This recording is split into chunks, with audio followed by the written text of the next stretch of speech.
Salut frères et sœurs, restez bénis et que la paix demeure sur vous. Donc voilà, c'est vrai que on a tendance à vouloir s'informer.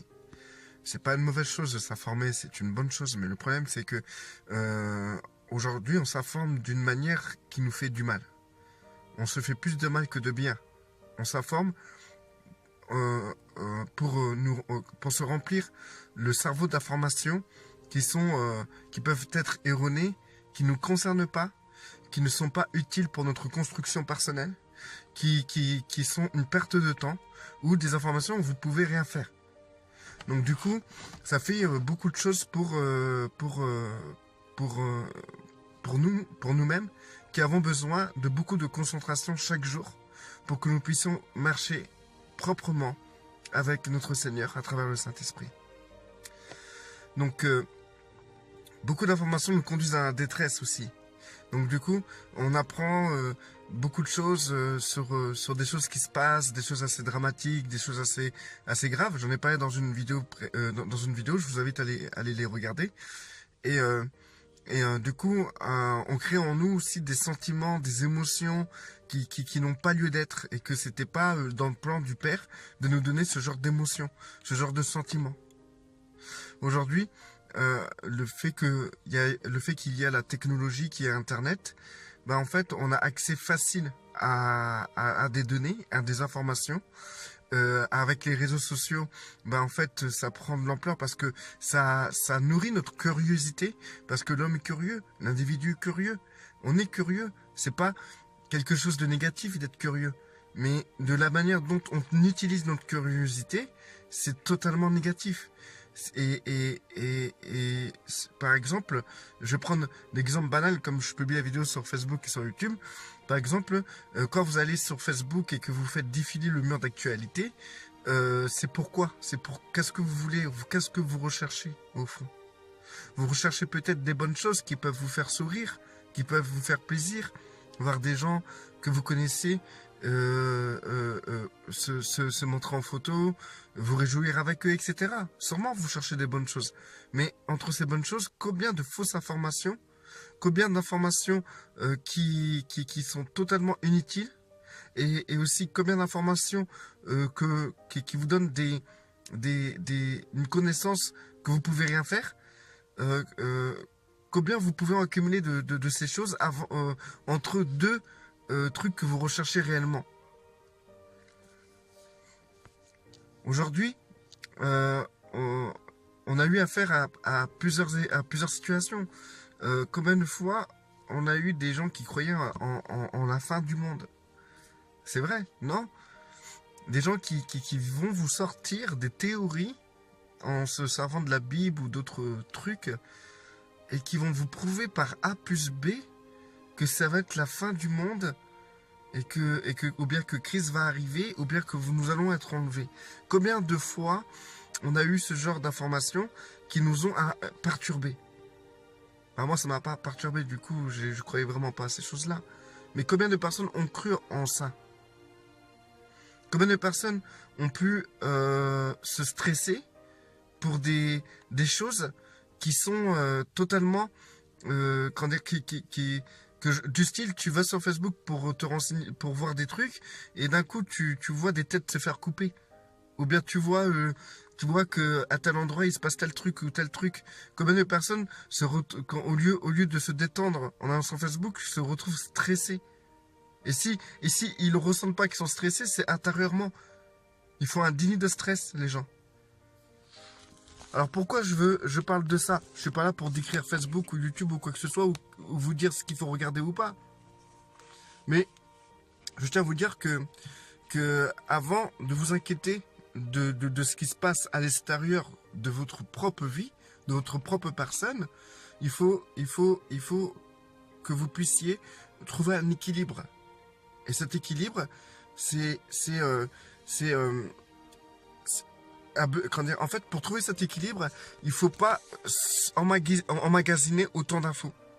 Il ne faut pas emmagasiner des faits divers inutiles. Il faut utiliser votre curiosité pour pouvoir tirer à profit des choses à l'extérieur, pour que vous puissiez grandir mieux, pour que vous puissiez vous rapprocher encore plus de cette finalité qui est d'être en Christ et de faire les œuvres que le Père a préparées d'avance pour vous. D'être centré sur votre destinée personnelle. Mais aujourd'hui, beaucoup de gens sont au dehors de leur destinée personnelle. Pourquoi? Parce qu'en fait, ils fonctionnent et ils marchent selon les données et les informations extérieures. Leur vie est dictée par ce que les informations intérieures peuvent créer en eux. C'est pour ça qu'on trouve des personnes qui sont en panique et qui font que dénoncer toutes sortes de choses, qui sont tout le temps en train d'être sur le qui-vive, de croire comment dire, qu'ils sont au milieu d'un complot infernal et tout, et qu'ils stressent parce qu'ils ont des enfants, et ils se disent mais bon sang, mes enfants et tout, ils vont t'exploiter, etc. Ils savent même plus vivre l'instant présent parce qu'ils ne se c'est pas qu'ils n'y arrivent pas, c'est qu'ils ne se le permettent pas. Il y a des gens qui voient tellement la misère dans ce monde. Quand je parle des gens, je parle de moi, n'oubliez jamais. D'accord? Ce que je dis, c'est des choses que moi-même j'ai vécues. Alors, dites-vous toujours ça. Quand je dis les gens, je parle des gens en général, et moi y compris. D'accord?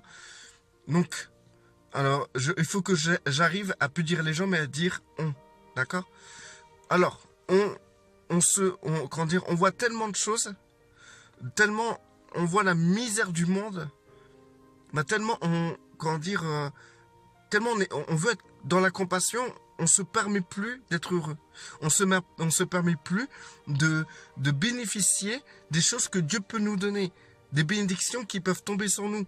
On a honte d'être béni face à la misère du monde.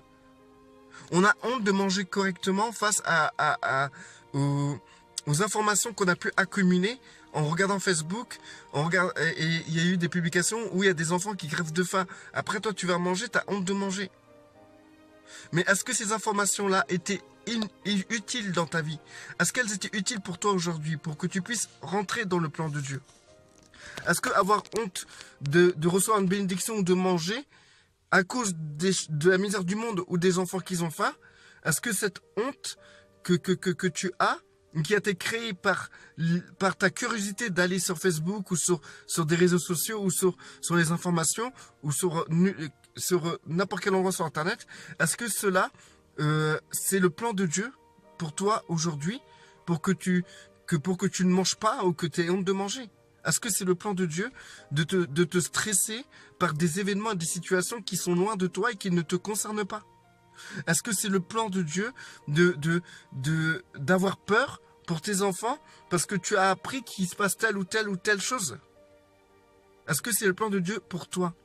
Est-ce que Dieu te demande d'aller sur Facebook, de regarder des tas d'informations, d'aller sur YouTube, de regarder des tas d'informations et de te mettre dans un état pas possible et faire de toi un justicier qui va aller dénoncer toutes les informations que tu as vues?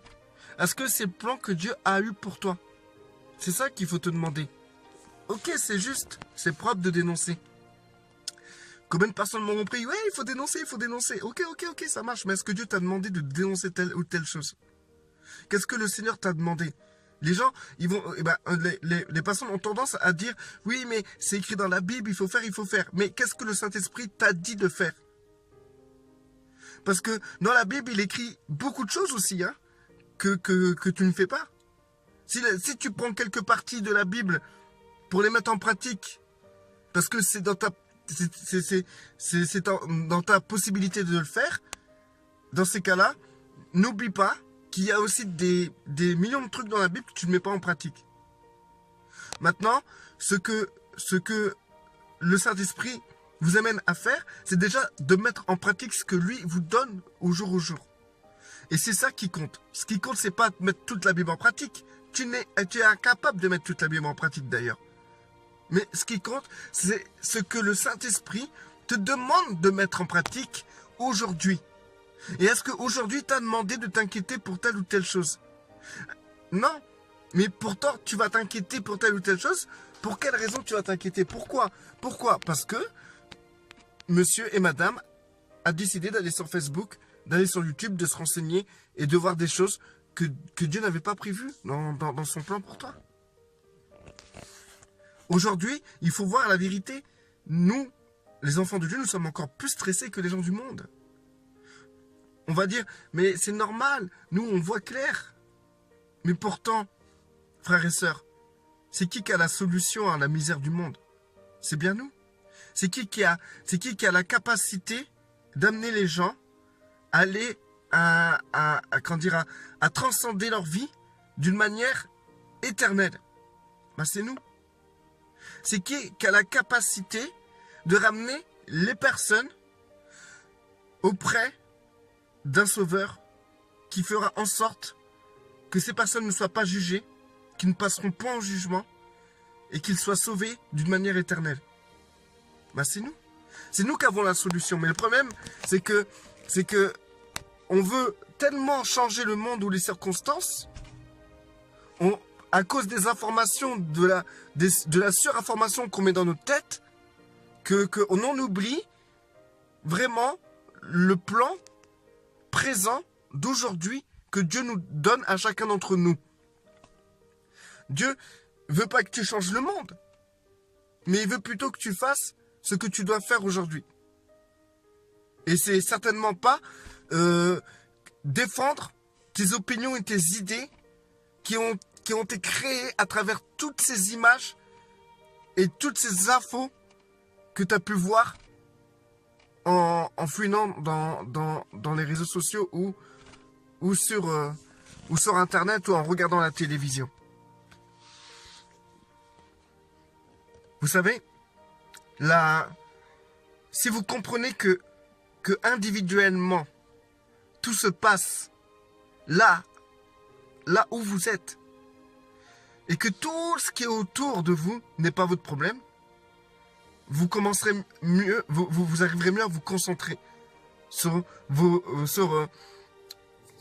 principales tâches, pour que vous puissiez mieux agir et être là à votre place, là où vous devez, là où Dieu décide que vous soyez à cet endroit, tout simplement. Mais à cause de toute cette surinformation, ben on va être partout. Hein? Il y a des chrétiens qui se font apprentis dénonceurs des vaccins. Ils vont crier sur les toits, les vaccins, les vaccins, les vaccins, les vaccins. Mais est-ce que Dieu t'a demandé de faire ça? Est-ce que Dieu, aujourd'hui, t'a demandé de faire ça? Maintenant, si tu enlèves Internet, si tu arrêterais d'aller sur les réseaux sociaux, si tu arrêterais d'aller sur YouTube, si tu commencerais à te concentrer sur ton environnement là, sur ce que tu es, et sur l'endroit où tu vis, les gens qui t'entourent, est-ce qu'il y a certaines choses qui t'amènent des émotions, certaines choses qui t'amènent des idées, certaines choses qui t'amènent à faire l'apprenti dénonceur? Est-ce que cela aurait de la... comment dire? Est-ce que tu serais amené à faire tout ça? Est-ce que tu ferais ces choses-là? Si tu n'as pas idée ou conscience des choses que tu as pu voir sur Internet, comment tu peux dénoncer ce que tu vois sur Internet, tout simplement? Maintenant, si tu es en contact avec le Père et que tu es sensible au Saint-Esprit, tu vas simplement faire ce que le Saint-Esprit t'amène à faire. Je ne pense pas que le Saint-Esprit, le matin, il t'amène à te dire, tiens, va sur Internet, va un peu fouiner, et tout ce qui te dérange, eh ben, tu vas le dénoncer ou tu vas le publier pour que les gens soient éveillés. Est-ce que le Saint-Esprit vous pousse à faire ça? Moi, combien de fois j'ai fait ça? Combien de fois j'ai vu des trucs, ça me troublait, et ça me troublait tellement, qu'est-ce que je fais? Hop, allez, je le partage. Comme ça, vous allez être troublés aussi. Je vois un truc bizarre et tout, je dis, faut dénoncer cette chose-là. Hop, on partage. Et tous les autres derrière qui voient la même chose, ils sont troublés comme moi. Hop, on partage, on partage, on partage. Vraiment, est-ce que le Saint-Esprit nous pousse à partager ce genre de choses, frères et sœurs? De la misère et de la galère, il y en a toujours eu sur Terre. Sauf qu'aujourd'hui, il y a Internet. C'est ça la différence, frères et sœurs. Mais maintenant, est-ce que Dieu t'amène à te concentrer sur le monde et sa misère, ou est-ce que Dieu t'amène à te concentrer sur lui, sur toi et son plan. Ta destinée. Comment veux-tu arriver au bout du chemin de ta destinée si toutes tes pensées sont à l'extérieur de toi? Si tu t'inspires des choses extérieures, comment tu veux trouver l'inspiration intérieure?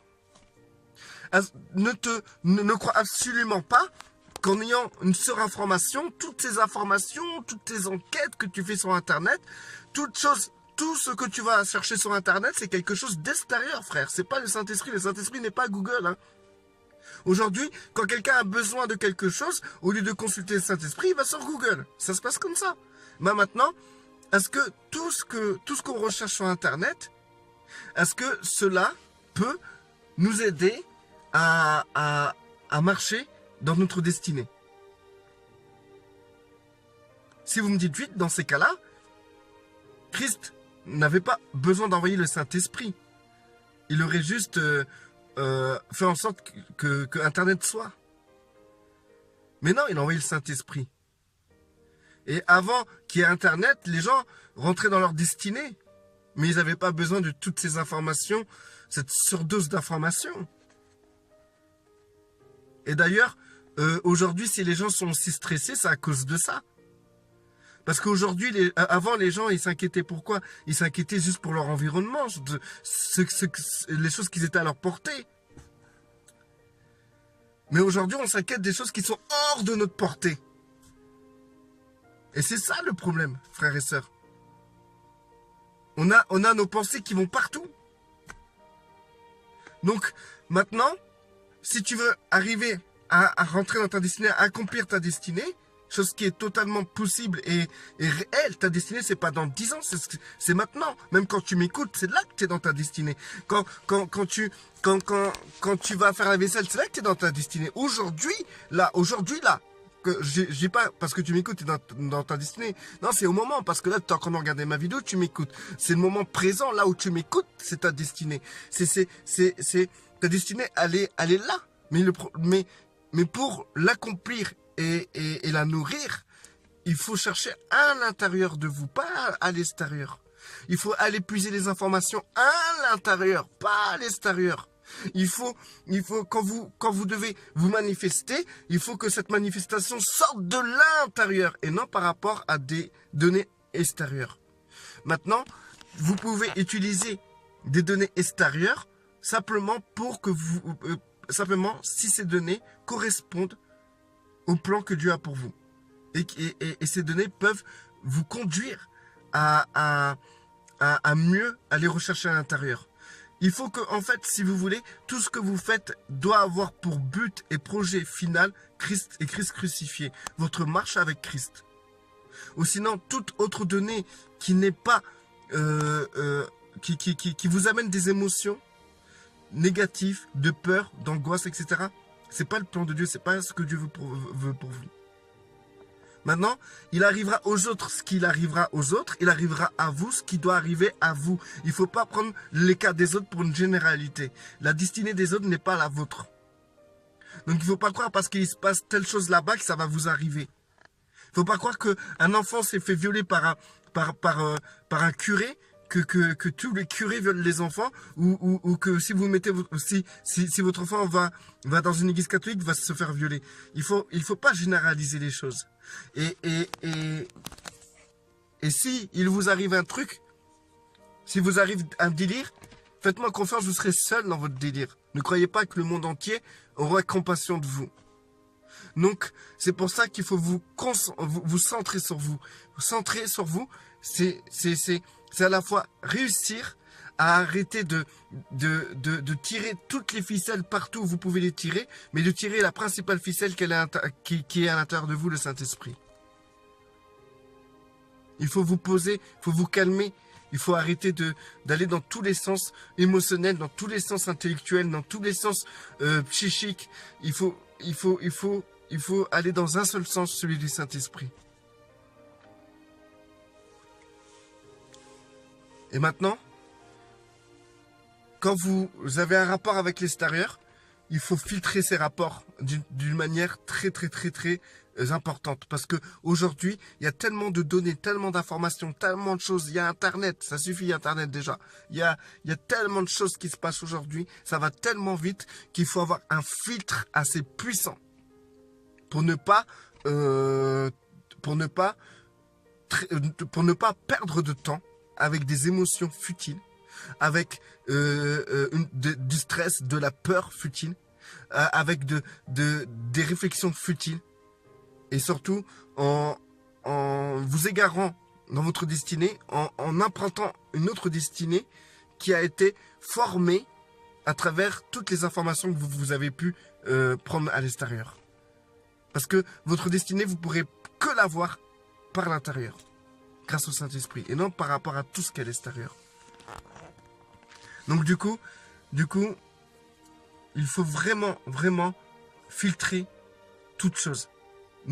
Si vous refusez ce sentiment de stress et de peur face à une information qui vous a été imposée, vous avez le droit, et c'est ce qu'il faut faire. C'est pas un manque de compassion. On a trop de compassion, justement. C'est pour ça que notre filtre doit être plus épais. Pour que nous puissions pas être dans tout vent d'émotions. Mais qu'on soit carré dans ce qu'on fait. Pour être plus précis et pour être beaucoup plus efficace au milieu de ce monde. Chacun à l'endroit là où nous devons être. Et dans l'environnement où nous devons évoluer. C'est comme ça qu'on sera efficace, frères et sœurs. Restez bénis et surtout que la paix reste et demeure sur vous.